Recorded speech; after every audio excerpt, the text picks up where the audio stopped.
Game of Thrones နဲ့မှာကန်ဂျမာရဲ့လှည့်သားခြင်းကိုအများဆုံးခံခဲ့ရသူစတက်မီသားစုရဲ့ Snow အဖြစ်တိမ်ငယ်စွာကြီးပြင်းခဲ့ရပေမဲ့နောက်ဆုံးမှာ Westeros တိုက်ကြီးကိုကယ်တင်မဲ့သူမြောက်ပိုင်းကအနှိမ့်ဆုံး Free Fall တွေကနေတောင်ပိုင်းကအမြင့်ဆုံးတန်ပလင်အထိသက်ဆိုင်နေခဲ့တဲ့သူပြည်သက်တွေနှလုံးသားဖြစ်တယ်လို့ GOD ဇက်လည်းနှလုံးသားလို့လည်းတင်စားရမယ် Jon Snow ပဲဖြစ်ပါတယ်တကယ်လို့တင်က Game of Thrones ကိုမကြည့်ဘူးသေးဘူးကြည့်ဖို့လည်းစိတ်ကူးထားတယ်ဆိုရင်တော့ဒီဗီဒီယိုကတင်အတွက်မဟုတ်ပါဘူးဒါဆိုရင်တော့အနေမြင့်တက်ကြများတဲ့ Jon Snow ရဲ့ဘဝကိုကျွန်တော်တို့ပြန်ခန်းစားကြည့်လိုက်ရအောင်ဗျ Jon Snow ရဲ့ဘဝဟာလှုပ်ဝက်ချက်တွေနဲ့စတင်ခဲ့ပါတယ် Ned Stark က Robert Rebellion စစ်ပွဲကြီးအပြီးမှာမွေးကင်းစကလေးလေးတယောက် Winterfell ကိုခေါ်လာခဲ့ပါတယ်အဲ့ဒီကလေးကသူ့ရဲ့တရားမဝင်သား Jon Snow ပါဆိုပြီးအားလုံးကိုကြေညာခဲ့ပါတယ်Winterfell မှာကြီးပြင်းခဲ့ရတဲ့ဂျွန်ရဲ့ဘဝဟာမလွယ်ကူခဲ့ပါဘူး Rob Sansa Arya Bran Rickon စတဲ့ Next Star ရဲ့ကလေးနဲ့အတူတူညီကိုရင်းတို့ချစ်ခင်ကြီးပြင်းခဲ့ရပေမဲ့ Catelyn Stark ရဲ့စိန်ကားမှုနဲ့မုန်းတီးမှုကိုတော့အမြဲတမ်းခံခဲ့ရပါတယ် Catelyn အတွက်တော့ဂျွန်ဟာသူ့ယောက်ျားရဲ့သစ္စာဖောက်မှုကိုတတိပေးနေတဲ့သင်္ကေတတစ်ခုဖြစ်နေခဲ့လို့ပါပဲဒီနေ့မှာတော့တရားစီရင်ခြင်းကနေပြန်လာတဲ့ Ned Stark နဲ့သူ့သားသမီးတစုကတည်ဆုံးနေပြီဖြစ်တဲ့ဒိုင်းရဲ့ဝင်ပလေတစ်ကောင်နဲ့သားပေါက်9ကောင်တွေ့ခဲ့ပါတယ် Ned Stark ကတပ်ပစ်ဖို့စီခိုင်းခဲ့ပေမဲ့ Bran ကမွေးချင်နေခဲ့ပြီး Jon Snow ကတော့ Winterfell အမှတ်အသားဖြစ်တဲ့ဒိုင်းရဲ့ဝင်ပလေဖြစ်ပြီးသူ့သားသမီး9ယောက်နဲ့လည်းအရေးတွက်ချင်းတူနေတာကြောင့်မွေးမြူဝင်ပြူဖို့အယူခံဝင်ပေးလိုက်ပါတယ် Ned လည်းသဘောတူပြီးပြန်လှည့်ထွက်တဲ့အချိန်မှာတော့နောက်ထပ်6ကောင်မြောက်ဝင်ပလေအဖြူလေးတစ်ကောင်ကိုထပ်တွေ့ပါတယ်ဒါကပဲ Jon Snow ရဲ့အချစ်တော် Ghost ဆိုပြီးဖြစ်လာခဲ့ပါတယ် Jon ဟာသူ့ရဲ့မွေးမိခင်ကဘယ်သူလဲဆိုတော့အမြဲတမ်းသိချင်နေခဲ့ပေမဲ့ Ned Stark ကတော့တခါမှထုတ်မပြောခဲ့ပါဘူးမင်းကငါ့ရဲ့သွေးသားပါပဲနောက်တစ်ချိန်ငါတို့တွေ့ဆုံရင်မင်းအမေအကြောင်းပြောပြမယ်လို့ Ned Stark ဂတိပေးပြီး King's Landing ကိုထွက်သွားခဲ့ပေမဲ့အဲ့ဒီတွေ့ဆုံခြင်းကဘယ်တော့မှဖြစ်မလာခဲ့တော့ဘူး Winterfell မှာသူ့အတွက်နေစရာမရှိဘူးလို့ခံစားရတဲ့ Jon ဟာသူ့ဦးလေး Bannister Stark ရှိနေတဲ့ဂုံတိတ်ခါရှိတဲ့အဖွဲ့အစည်းတစ်ခုလို့ထင်မှတ်ထားတဲ့ Night Watch ညဘက်စောင့်ကြည့်သူများအဖွဲ့ကိုဝင်ရောက်ဖို့စိတ်အားထက်သန်နေခဲ့ပါတယ်။သူတို့မျိုးခွဲခြားခံနေရတဲ့ Jon နဲ့ Main ကလေးမျိုးဓာတ်ခုတ်မတင်ရတဲ့ Arya တို့ဟာပူပြီးနီးကပ်ခဲ့သလိုမိသားစုလိုချင်နေတဲ့ Jon အတွက်ညီလေးညီမလေးတွေကိုချစ်တက်ခဲ့ပါတယ်။ Jon ကိုကြည့်ရင်တိမ်ငယ်နေသလိုထင်ရပြီးအမြဲစိတ်တူနေသလိုထင်ရပါတယ်။တကယ်လေ Jon ကဒေါသကြီးပြီးစိတ်တက်ပြင်းပါတယ်။တခါတလေစိတ်ကောက်ပါတယ်။ Stark အိမ်တော်ရဲ့အရှိန်နဲ့ Ned ရဲ့တွန်တင်ဆုံးမမှု Snow ဖြစ်မှုတွေကအပေါ်ကနေဖုံးအုပ်ထားခဲ့တာကြောင့်မမြင်နိုင်ခဲ့တာပါ။ Tyrion နဲ့တွေ့ချိန်မှာတော့စကားများတဲ့လူပုကိုကြည့်မရခဲ့ပေမဲ့ Snow ဖြစ်တဲ့အရှိတရားကိုလက်ခံဖို့သင်ခန်းစာတွေရခဲ့ပါတယ် Night Watch တောင်းကြည့်သူဖြစ်ချင်နေတဲ့ဆယ်ကျော်သက် Jon Snow က Tyrion တက်လူထူးဆန်းဖြစ်နေခဲ့သလိုတတိုင်းမြင်မြင်ုံနဲ့ခရီးဝေးနှင်လာတဲ့လူပုကလည်း Jon အတွက်ထူးဆန်းနေပါတယ်နေရန်ကြီးစီကိုသွားတဲ့လမ်းမှာတော့ပိုရင်းနှီးလာတဲ့သူတို့နှစ်ယောက်ဆက်ဆံရေးဟာနောက်ပိုင်းမှာအရေးပါလာအောင်မှလည်းဖြစ်ပါတယ်ဒါပေမဲ့ War ရောက်တဲ့အခါမှာတော့ Jon ရဲ့မျှော်လင့်ချက်တွေပျက်စီးခဲ့ရပါတယ် Night Watch ဆိုတာသူ့ရဲကောင်းတွေစုဝေးရမဟုတ်ပဲဂျာဇဝတ်သားတွေတခိုးတွေနဲ့လူပိုတွေကိုနှင်ထုတ်ထားတဲ့နေရာတစ်ခုဖြစ်နေခဲ့လို့ပါပဲ Jon ဟာသူနဲ့ညီကိုဖြစ်လာမဲ့သူတွေကိုသဘောမကျခဲ့ပါဘူးဒါပေမဲ့ Jon ကအသာစီးရအောင်တိုက်ခိုက်ရင်ဒါဟာအနိုင်ကျင့်နေသလိုပါပဲလို့ Tyrion ကပြောပါတယ်Jon ကအားနဲ့သူလို့ထင်ရပေမဲ့ဒီနေရာမှာတော့မဟုတ်ပါဘူးဒီကလူတော်တော်များများဟာလယ်သမားမိသားစုကနေကြီးပြင်းခဲ့ရတာဖြစ်ပြီး Jon ကတော့မြောက်ပိုင်းရဲ့အကြီးဆုံး Stark အိမ်တော်မှာမင်းသားလို့နေခဲ့ရတာကြောင့်ပါအဲ့ဒီမှာပဲ Jon ဟာဘဝတစ်လျှောက်လုံးသစ္စာရှိမဲ့တငယ်ချင်း Samwell Tarly နဲ့တွေ့ဆုံခဲ့ရပြီးအားနဲ့နေတဲ့သူတွေကိုကာကွယ်ပြီးရန်သူတွေလည်းရလာပါတယ် Jon ဟာဓာရေးပြိုင်ပွဲတွေမှာအခြားသူတွေကိုကူညီပေးနေခေါင်းဆောင်အရေးသွေးကိုစတင်ပြီးတော့ပြသခဲ့ပါတယ် Lord Commander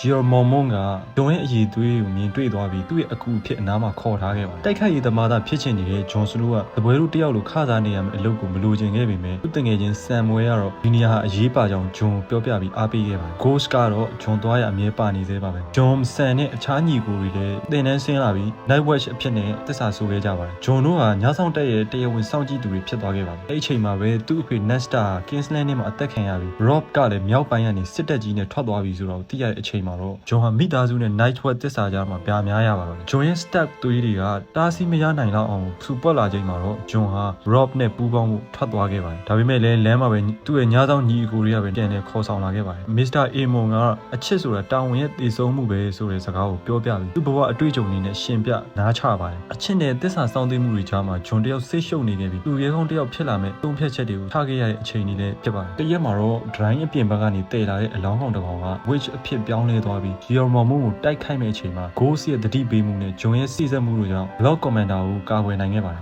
ဒါကြောင့်ပဲ Mormont မိသားစုရဲ့ရှေ့ဟောင်း Valyrian Steel ဓာတ်ဖြစ်တဲ့ Long Claw ကို Jon ကိုပေးအပ်ခဲ့ပြီး Ghost ကိုဂုဏ်ပြုတဲ့အနေနဲ့ဒိုင်းရဝင်ပလီခေါင်းမှာဓာတ်လက်ကံပဲတက်ပေးခဲ့ပါတယ်ဒီလိုနဲ့ Jon Snow ကငငယ်ရွယ်ရွယ်နဲ့ပဲ Valyrian Steel ဓာတ်တက်လက်ကိုပိုင်ဆိုင်သွားခဲ့ပါတယ် Jon Snow ရဲ့ဦးလေး Benjen ကတတိုင်းမြောက်ဘက်မှာပျောက်ဆုံးသွားခဲ့ပြီးနောက် Jon Snow ပါဝင်ညဆောင်တက်တွေကမြောက်ဘက်ကိုစုံစမ်းစစ်ဆေးဖို့ထွက်ခွာခဲ့ကြပါတယ် Craster Gate မှာ Lord Commander နဲ့အချို့လူတွေကြံနေခဲ့ပြီး Coin Halfhand နဲ့ Jon Snow တို့ကတော့လူစုခွဲထွက်လာကြပြီးနောက် Wildling တွေရဲ့ဖမ်းဆီးခြင်းကိုခံခဲ့ရပါတယ်ကိုရင် Half Hand ရဲ့စေခိုင်းမှုကြောင့်အချင်းချင်းတိုက်ခိုက်တစ္ဆာဖောက်အယောင်ဆောင်ပြီးတော်ရိုင်းလူမျိုးတွေရဲ့တပ်ထဲကိုတချို့အဖြစ်ဝင်ရောက်ခဲ့ရပါတယ်အဲ့ဒီမှာပဲ Mans Raider ဆိုတဲ့ Wilding King နဲ့စုံတွေ့ခဲ့ရပါတယ်ဘရင်လို့အတန်ကြားတာနဲ့ဒူးထောက်လိုက်တဲ့ John အားလုံးကဝိုင်းဟားတိုက်ကြပြီး Mans ကတော့နှွေးထွေးစွာပဲကြိုးဆိုခဲ့ပါအဲ့မှာပဲ John ဟာတိုင်းတောင်ဘက်ကလူတွေမသိရဲ့ Wildling တွေရဲ့ရိုးရှင်းမှုလွတ်လပ်မှုနဲ့သူတို့လည်းလူသားတွေပဲဆိုတဲ့အမှန်တရားကိုသင်ယူခဲ့ရပါတယ်လူရိုင်းနေနဲ့နေထိုင်ရင်ဒီလိုရိုင်းပြလုံးနဲ့လူမျိုးစုတွေအများကြီးကိုစီယုံထားနိုင်တဲ့ Mans စီကနေလွတ်လပ်တော်သူတွေရဲ့ခေါင်းဆောင်မှုသင်ယူခဲ့ရတယ်လို့ Egret ဆိုတဲ့လူရိုင်းမနေနဲ့ရင်းနှီးခဲ့ပြီးမတူညီတဲ့တွေးခေါ်မှုတွေကြောင့် John တယောက်စိတ်တွေရှုပ်ထွေးနေခဲ့ရပါတယ်တစ်သက်လုံးမြောက်ပိုင်းသားလို့ကိုထင်ခဲ့ရကနေနေရန်ပြင်ဘက်ကကောင်းမလေးကတော့သူ့ကိုတောင်ပိုင်းသားလို့ခေါ်နေပါမတူညီတဲ့လူမှုအတိုင်းဝိုင်းနဲ့တွေးခေါ်တွေကြောင့်အထူးဆန်းဖြစ်နေတဲ့ John ကိုလူရိုင်းမလေး Egret က You know that then Jon Snow လို့ပြောပြီးတောင်ပိုင်းကမင်းသားလေးကိုလိုချင်နေခဲ့ပါတယ် John ဟာသူ့လိုမျိုးမစစ်သားနောက်တစ်ယောက်မပေါ်လာစေချင်လို့ Egret ကိုတွန့်ဆုတ်နေခဲ့ပြီမယ်လေနောက်ဆုံးတော့တိုင်းကွက်တွေကိုထုတ်သုံးခဲ့လိုက်ဂျွန်အတွက်တော့ Egret ဟာအချစ်ဦးဖြစ်ခဲ့ပြီးမြောက်ပိုင်းရဲ့နှင်းနေကြအချစ်ဆက်လန်းလေးဟာဂျွန်အတွက်တစ်သက်လုံးသာအမှတ်တရဖြစ်နေတော့မှာဂျွန်နဲ့ဝိုင်းနေ Castle Black ကိုတိုက်ခိုက်ဖို့နေရန်ကြီးကိုကြော်တက်ပြီးပြန်လာခဲ့ကြပါဂျွန်ဟာ Egret ကိုသိရင်နဲ့ချစ်ခဲ့ပေမဲ့သူ့ရဲ့တစ္ဆာတရားဟာ Night Watch မှာပဲရှိနေခဲ့တာကြောင့်နောက်ဆုံးမှာဝိုင်းတွေကိုစွန့်ခွာပြီး Castle Black ကိုပြန်ပြေးခဲ့ရပါတယ်ဒါပေမဲ့ဝိုင်းတွေ Castle Black ကိုပြင်းပြတိုက်ခိုက်ချိန်မှာတော့ဂျွန်ရဲ့ရင်ခွင်ထဲမှာပဲ Egret ဟာမြားမှန်ပြီးတည်ဆုံသွားခဲ့ရပါတယ်တာဝန်တွေပဲရွေးချယ်ခဲ့တဲ့ဂျွန်အတွက်တော့အချစ်ကတည်ဆုံခဲ့ရပြီးသူနဲ့သက်ဆိုင်တဲ့မြောက်ဘက်ကိုတည်ဆောင်တင်းကြိုပေးခဲ့ပါတယ်။မြောက်ပိုင်းကအင်အားသိန်းတောင်းချီရဲ့ Mans Raider ရဲ့လူရိုင်းတပ်တွေ Castle Black ကိုနီးမျိုးစုံနဲ့တိုက်ခိုက်ခဲ့ပါတယ်။လူရခန်းတော်မပြေတော့တဲ့ Castle Black ဟာတေလူမျိုးပါခုခံခဲ့ရပါတယ်။ယာယီတက်မှုဖြစ်နေတဲ့ Elisa 3ရဲ့ဖိအားပေးမှုတွေကြောင့် Jon Snow တဲ့နေရန်တစ်ဖက်ကပြီးရင် Mans Raider စီကိုတွားရောက်ညှိနှိုင်းခဲ့ပါတယ်။ဘာပဲဖြစ်ဖြစ် Jon ဟာ Mans ကိုပထမတစ်ခါတစ္ဆာဖောက်ပြီးသားမို့လို့တေမင်းစီကိုတဲ့တဲ့ကြီးတိုးဝင်သွားခဲ့တာနဲ့အတူတူပါပဲ။ဒီချိန်မှာပဲတစောက်ကန်စစ်ပြီး Stannis ဟာသူ့ရဲ့မြင်းတက်ကြီးနဲ့ရောက်လာပြီးလူရိုင်းတွေကိုနှစ်ဖက်ညက်ခါတိုက်ခိုက်ပါတော့တယ်။ Mans ရဲ့တက်တွေလည်းချေမုန်းခံလိုက်ရပြီးနောက်မှာတော့ဖန်ခံခဲ့ရပြီး Castle Black ကိုပါသွားခဲ့ပါတယ်။ဒူးထောက်ဖို့ညင်းဆန်နေတဲ့ Mans ကို Stannis ကလင်းသခင်ကိုပူဇော်ပြီးမီးရှို့တက်ခဲ့ပါတယ်။တောက်လောင်နေတဲ့မီးတောက်တွေကြားမှာ Mans ကိုမကြည့်ရတော့တဲ့ Jon Snow ကလေးမြားနဲ့ပြစ်ခတ်သက်သိမ်းလိုက်ပြီးလွတ်လပ်သူတွေရဲ့ဘရင်ကိုလေးစားမှုပေးခဲ့ပါတယ်။ Jon ကို Stannis ကတနိုးအဖြစ်ကနေပြီးတော့ Stark အဖြစ်ကိုတင်မြှောက်ပြီး Winterfell သခင်ဖြစ်ကမ်းလှမ်းခဲ့ပါတယ်။တကယ်တော့ဒါဟာ Jon ရဲ့ဘဝတစ်လျှောက်လုံးလိုချင်ခဲ့တဲ့အရာဖြစ်ပေမဲ့သူကတော့သူ့ရဲ့တစ္ဆာကိုအပြတ်မခံခဲ့ပါဘူး။လက်ခံခဲ့ရင်လည်း Stark ဘိုးဘွားတွေကိုးကွယ်ခဲ့တဲ့နတ်ဖျားဟောင်းတွေကိုစွန့်လွတ်ပြီးလင်းသခင်ကိုကိုးကွယ်ရတော့မှာ။ Jon ရဲ့မှန်ကန်တဲ့ခေါင်းဆောင်မှုနဲ့ရဲရင်မှုတွေကြောင့် Castle Black ကိုကာကွယ်နိုင်ခဲ့ပြီး Geomon လည်းကြာဆုံးသွားပြီဖြစ်တာကြောင့် Night Watch ရဲ့ Lord Commander အဖြစ်မဲပေးရွေးချယ်တင်မြှောက်ခြင်းခံခဲ့ရပါတယ်။ Lord Commander ဖြစ်လာတဲ့ Jon ဟာတမိုင်းမှာဘယ်သူမှမလုပ်ခဲ့ဘူးတဲ့ဆုံးဖြတ်ချက်ကိုချခဲ့ပါတယ်။အဲ့ဒါကတော့ရာစုနှစ်ပေါင်းများစွာရန်သူဖြစ်ခဲ့တဲ့ Wildling တွေကိုတတိုင်းတောင်ဘက်ထဲကိုပေးဝင်ပြီး White Walker တို့ရဲ့ရန်ကကာကွယ်ပေးဖို့ပါပဲ။ Jon Snow ရဲ့တွက်ကိန်းကတော့လူရှင်တွေအဖြစ်ကယ်တင်နိုင်ခဲ့ရင်ကိုယ့်ဘက်သားဖြစ်လာမှာဖြစ်ပြီးမကယ်တင်နိုင်ခဲ့ရင်တော့လူတွေစစ်တပ်တွေရဲ့အင်အားဖြစ်သွားပြီးရန်သူအဖြစ်ရင်ဆိုင်ရမှာကြောက်မယ်ဖြစ်ပါတယ်။လူနဲ့ Wildling တွေကိုတွားရောက်ခေါ်ဆောင်တဲ့ Hard Home တိုက်ပွဲမှာတော့ Jon ဟာ Daenerys Night King နဲ့မျက်နှာချင်းဆိုင်ရင်ဆိုင်ခဲ့ရပါတယ်။ Jon ရဲ့ Long Claw ဟာ White Walker တကောင်တစ်ချက်ထင်းနဲ့ပြာကျသွားစေခဲ့အောင်မြင်လိုက်ရချိန်မှာတော့ Valyrian Steel ရဲ့တန်ဖိုးကိုလူတိုင်းသိသွားခဲ့ကြပါတယ်။ဒါပေမဲ့တိုက်ပွဲပြီးမှ Night King ကလက်ကိုမြောက်လိုက်ရုံနဲ့တေဆုံးသွားတဲ့လူထောင်ပေါင်းများစွာကိုလူတွေစစ်တီတွေအဖြစ်ပြန်ရှင်စေခဲ့တာကို Jon ကြောက်မက်ဖွယ်ရာမြင်တွေ့ခဲ့ရပါတယ်။ Jon ရဲ့ဒီ Wildling တွေကိုလက်ခံခဲ့တဲ့ဆုံးဖြတ်ချက်ကို Night Watch ကညီကိုတချို့ကတစ္ဆာဖောက်မှုလို့မြင်ခဲ့ကြပါတယ်။ Elisa 3နဲ့ Jon Snow ရဲ့ဇပွဲတို့ဖြစ်နေတဲ့ကလေးငယ် Olly တို့ဦးဆောင်တဲ့အဖွဲ့ဟာတညမှာ Jon လှည့်ပြခေါ်ထုတ်ပြီး For the Watch လို့ကြွေးကြော်ကဓာတ်နဲ့အကြိမ်ကြိမ်ပို့တက်ခဲ့ကြပါတယ်။ Jon Snow လည်းသူ့ရဲ့ညီကိုတွေရဲ့လှုပ်ကြံမှုခံခဲ့ရပြီးနောက်မှာတော့အံ့ဩမင်သက်စွာနဲ့ပဲစီးနှွေးနေပေါ်မှာသွေးအိုင်နဲ့နင်းမြုပ်သွားခဲ့ရပါတယ်Jon ရဲ့ဇက်လန်ဟာဒီမှာပဲပြီးမသွားခဲ့ပါဘူး။တွန်းနဲ့သူ့ရဲ့အဖွဲ့က Jon Snow ရဲ့အလောင်းခံတာကိုရဖို့တောင်းဆိုနေပေမဲ့ Sir Davos နဲ့ Ghost တို့ကစောင့်ရှောက်ထားခဲ့ပါတယ်။တက်ပြတ်သွားတဲ့ Stannis ရဲ့နတ်ဆရာမ Melisandre ဟာ Castle Black ကိုပြန်ရောက်လာခဲ့ပြီး Sir Davos ရဲ့တောင်းဆိုမှုကြောင့် Mania နဲ့အလင်းသခင်ရဲ့စွမ်းအားကိုအသုံးပြုပြီး Jon Snow ကိုတေခြင်းကနေပြန်လည်နိုးထလာစေဖို့ကြိုးစားခဲ့ပါတယ်။ Stannis ကိုမကယ်တင်နိုင်ခဲ့တဲ့ Melisandre ဟာယုံကြည်မှုတွေကင်းမဲ့နေခဲ့ပြီးလက်လျှော့ပြန်ထွက်သွားချိန်မှာတော့Jon Snow ပြန်လည်နိုးထလာခဲ့ပါတော့။တေချင်းကနေပြန်ရှင်လာပြီးနောက်မှာတော့ Jon Snow က Night Watch ရဲ့သစ္စာဖြစ်တဲ့တေဒီအထီးစောင်းရှောက်မြေဆိုတဲ့ဂရီကဝတ်ကိုကြီးဆုံးသွားပြီဖြစ်လို့ Lord Commander ယာရုကနေပြီးတော့နှုတ်ထွက်ခဲ့ပါတယ်။ဒီချိန်မှာပဲ Sansa Stark နဲ့ပြန်လည်စုံတွေ့ခဲ့ရပြီး Ramsay Bolton ရဲ့လက်ထက်ကနေ Winterfell နဲ့သူတို့ရဲ့ညီဖြစ်သူ Rickon ကိုကယ်တင်မှု Battle of the Bastards မျိုးမစစ်တို့ရဲ့စစ်ပွဲယူဆင်နွှဲခဲ့ကြပါတယ်။ဒီတိုက်ပွဲဟာ Game of Thrones သမိုင်းမှာအကောင်းဆုံးနဲ့အကျဉ်းဆုံးတိုက်ပွဲတစ်ခုဖြစ်ခဲ့ပါတယ်။တောင်လူပုံတွေရဲ့အလောင်းတွေပေါ်မှာတေကြီးတိုက်ခိုက်ခဲ့ကြပြီး Ramsay ရဲ့ထောင်ချောက် ရောက်ထဲရောက်သွားခဲ့ပေမဲ့ဂျွန်ရဲ့တက်တီနဲ့ဆန်ဆာစတာရဲ့အကူအညီတောင်းမှုကြောင့်ရောက်ရှိလာတဲ့စစ်ကူဘေးတပ်ဖွဲ့တွေကြောင့် Winterfell ကိုပြန်လည်သိမ်းပိုက်နိုင်ခဲ့ပါတယ်။အဲဒီနောက်မှာတော့မြောက်ပိုင်းကအိမ်တော်အသီးသီးရဲ့ Jon Snow King of the North မြောက်ပိုင်းရဲ့ဘုရင်အဖြစ်ညီညွတ်စွာကြွေးကြော်မြှောက်စားခဲ့ကြပါတယ်။ King of the North ဖြစ်လာတဲ့ Jon ဟာပလင်လူးကိုစိတ်ဝင်စားအားသေးပါဘူး။ရောက်ရှိလာတော့မဲ့ Night King ရဲ့စစ်ပွဲအတွက်ကိုပဲအာရုံစိုက်နေခဲ့ရပါတယ်။ဒါကြောင့် White Walker တွေကိုတတ်နိုင်တဲ့ Dragon Glass တွေရရှိဖို့နဲ့စစ်ကူရဖို့အတွက် Daenerys Targaryen ရှိနေတဲ့ Dragon Stone စီကိုတွားရောက်ခဲ့ပါတယ်။မြောက်ပိုင်းရဲ့ဘုရင်ဖြစ်နေပြီဖြစ်တဲ့ Jon Snow ဟာ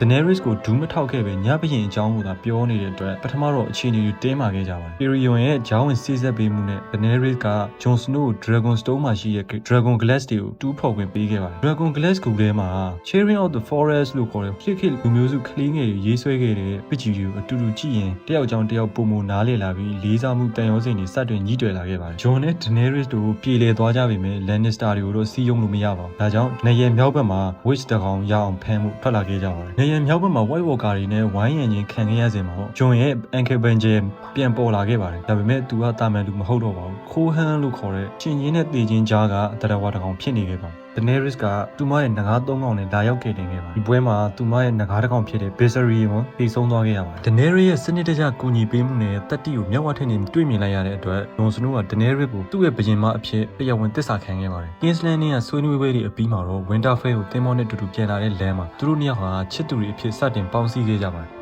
Winterfell ကိုရောက်တဲ့အခါမှာတော့ Sansa နဲ့မြောက်ပိုင်းအုပ်ချုပ်သူတွေက Stark မိသားစုရဲ့လွတ်လပ်ရေးကိုစွန့်လွတ်ပြီး Daenerys ကိုတစ္ဆာခံခဲ့တဲ့ Jon Snow ရဲ့ဆုံးဖြတ်ချက်အပေါ်မှာမကြည်မနှက်ဖြစ်ခဲ့ကြပါတယ်။ Daenerys နဲ့ Jon Snow ကတော့တန်ရောစင်တွေတိုးပြီးနက်ဖက်တဲ့အတွေ့လိုဖြစ်နေခဲ့ပါတယ်။ထူးဆန်းစွာပဲသူမရဲ့ငကာ Rhaegar က Jon Snow နဲ့ရင်ပါနေတာကြောင့်အင်းနေခွင့်ပေးခဲ့ပါတယ်။သူတို့နှစ်ယောက်လည်းလူသူမရောက်ပေါက်နိုင်တဲ့နေရာတွေထိငကားစီးထွက်ခဲ့ကြပြီးရေခဲပြင်တွေကအရန်လှတဲ့ရေတံခွန်တစ်ခုမှာတော့ Jon ကငကားကိုဆင်းသက်လိုက်ပါတယ်။ရန်လှပတဲ့ရေတံခွန်ဘေးမှာပဲ Jon Snow လည်း Mother of Dragon ကိုသူ့ရဲ့တိုင်းခွက်တွေနဲ့ထပ်ပြီးတော့အနိုင်ယူခဲ့ပါတယ်။ငကားတွေကတော့တိတ်မကြည့်ပါဘူး။အဲ့လိုရမ်းကြည့်နူးစရာကောင်းနေတော့မှပဲ Daenerys နဲ့ Jon Snow တို့ရဲ့အစ်ကန်ခေချင်းကိုရောက်လို့လာပါတယ်။ Battle of Winterfell မဖြစ်မီလေးတဲ့မှာပဲ Samuel Tarly က Jon Snow ကိုမင်းဟာ Jon Snow မဟုတ်ဘူး Lyanna Stark နဲ့ Rhaegar Targaryen တို့ရဲ့တရားဝင်သား Aegon Targaryen ဖြစ်တယ်ဆိုတဲ့အမှန်တရားကိုဖွင့်ပြောပြခဲ့ပါတယ်။အာနာမမက်တဲ့ Jon Snow ကဒီအမှန်တရားကိုထိန်ချန်ထားခြင်းပေမဲ့ Sansa နဲ့တခြားသူတွေရဲ့ဖိအားကြောင့် Stark ဂူတင်ကြိုင်းထဲမှာ Daenerys ကိုပြန်ပြောပြခဲ့ပါတယ်။ဒီအချက်ဟာ Daenerys အတွက်ကြီးမားဆုံးရိုက်ခတ်မှုဖြစ်ခဲ့ပါတယ်။ Jon Snow ဟာသူမထက် Iron Throne ကိုဆက်ခံမှုပုံမှုအခွင့်အရေးရှိတဲ့တရားဝင်အမွေဆက်ခံသူဖြစ်နေတဲ့အပြင်သူတို့နှစ်ယောက်ဟာတူရီတော်ဆက်နေတာကြောင့်ပဲဖြစ်ပါတယ်။ Battle of Winterfell မှာတော့ Aegon Targaryen ဆိုပြီးဖြစ်လာတဲ့ Jon ဟာငကားဆေးပြီးမဟာမိတ်တပ်တွေနဲ့အတူ White Walker စစ်တပ်ကြီးကိုတိုက်ခိုက်ပါတယ်။ Arya Stark က Night King ကိုတပ်ဖြတ်နိုင်ခဲ့လို့လူသားမျိုးနွယ်ကပ်ပေးကနေလွတ်မြောက်ခဲ့တယ်။လူတွေနဲ့စရင်ရှင်းပြီးချိန်မှာတော့ Lannister တွေကိုတိုက်ခိုက်ဖို့အားလုံး King's Landing ကိုချီတက်ခဲ့ကြပါတယ်။ချိန်အခါကသစ္စာမဲ့ပြီးအပြစ်မဲ့ပြည်သူတွေကိုတစားကန်လုတ်ပုံးနေခဲ့တဲ့စာစီကိုတိတ်ပြတ်သွားတဲ့ Daenerys ဟာတစ်မျိုးလုံးငကားမီးနဲ့မီးရှို့ဖျက်ဆီးခဲ့ပြီးအပြစ်မဲ့ပြည်သူထောင်ပေါင်းများစွာသေဆုံးခဲ့ရပါတယ်။အမျိုးသမီးနဲ့ကလေးတွေကိုမကြံမီးကင်နေတဲ့ Daenerys ကြောင့် Jon ဟာအံ့ဩတုန်လှုပ်နေခဲ့ရပါတယ်။ Daenerys ကိုဖြောင်းဖျခဲ့ပေမဲ့လည်းအာနာမူပြီးဘာမှမမြင်နိုင်တော့တဲ့ Daenerys ကတော့ပူကောင်းတဲ့ကဘာကြီးတစ်ခုရမယ်လို့ပဲထင်နေခဲ့ပါတယ်။ Jon ဟာကဘာကြီးကိုအာနာရှင်လက်အောက်ကနေကယ်တင်ဖို့အတွက်သူချစ်ရတဲ့မိန်းမသူ့ရဲ့ဘုရင်မဖြစ်သူ Daenerys ကိုရင်ဝင်ထဲမှာပဲဓာတ်နဲ့အဆုံးသတ်ခဲ့လိုက်ရပါတယ်။ Daenerys ကိုတတ်ခဲ့မှုကြောင့် Jon ဟာအကျဉ်းချခံခဲ့ရပြီးနောက်ဆုံးမှာတော့ပြစ်တဲ့အနေနဲ့နေရန်ကြီးစီကိုပြန်လည်နှင်ထုတ်ခြင်းခံခဲ့ရပါတယ်။ဒါပေမဲ့ Jon အတွက်တော့ဒါဟာပြစ်တယ်မဟုတ်ပဲလွတ်လပ်မှုဖြစ်ခဲ့ပါတယ်။ဇက်လန်အစမှာ Jon Snow ဟာ Stark အိမ်တော်ရဲ့အရိုက်အရာကိုအားကျခဲ့မှုပဲ Night Watch ကိုရောက်သွားပြီးတဲ့နောက်မှာတော့ Jon Snow ကယာဒူးအာနာပလင်ကိုဘယ်တော့မှမလိုချင်ခဲ့ပါဘူး။သူလိုချင်ခဲ့တာကစီးစနစ်တွေဥယောင်နေမရှိတဲ့လွတ်လပ်မှုပါ။လက်သိမ်းမှာတော့ Jon Snow ဟာသူ့ရဲ့အချစ်ဦး Rhaegar ဝိညာဉ်ရှိရဲ့မြောက်ပိုင်းကို Ghost Stormont တို့နဲ့အတူဝိုင်းလင်းတွေကိုဥဆောင်ပြီးထောက်ခွာလာရင်သူ့အတွက်အမှန်ကန်ဆုံးနေမြေမှာလွတ်လပ်စွာအဆုံးသတ်သွားခဲ့ပါ။ Jon Snow ဟာမင်းသားအဖြစ်မွေးဖွားလာခဲ့ပေမဲ့မျိုးမစစ်အဖြစ်ကြီးပြင်းခဲ့ရတယ်။ယာဒူးကိုမလိုချင်ပေမဲ့ခေါင်းဆောင်အဖြစ်တင်မြှောက်ခြင်းခံခဲ့ရတယ်။သူဟာကဘာကြီးကိုနှစ်ကျင်းတိုင်းတိုင်းကယ်တင်ခဲ့ပေမဲ့အတိမတ်ပြုခြင်းမခံရပဲနေနေတန်ပေးခြင်းကိုပဲခံခဲ့ရပါတယ်။ဒါပေမဲ့သူက Westeros သမိုင်းမှာတော့အမှန်ကန်ဆုံးနဲ့အစွန်းလွတ်နိုင်ဆုံးယောဂကင်းတဲ့သူရဲကောင်းတစ်ယောက်ဖြစ်သမိုင်းတွင်ကြံ့ရစ်ခဲ့မှာအမှန်ပါပဲ။အဆုံးထိကြည့်ရှုပေးခဲ့ကြတဲ့အတွက်ကျေးဇူးအများကြီးတင်ပါတယ်ခင်ဗျာ။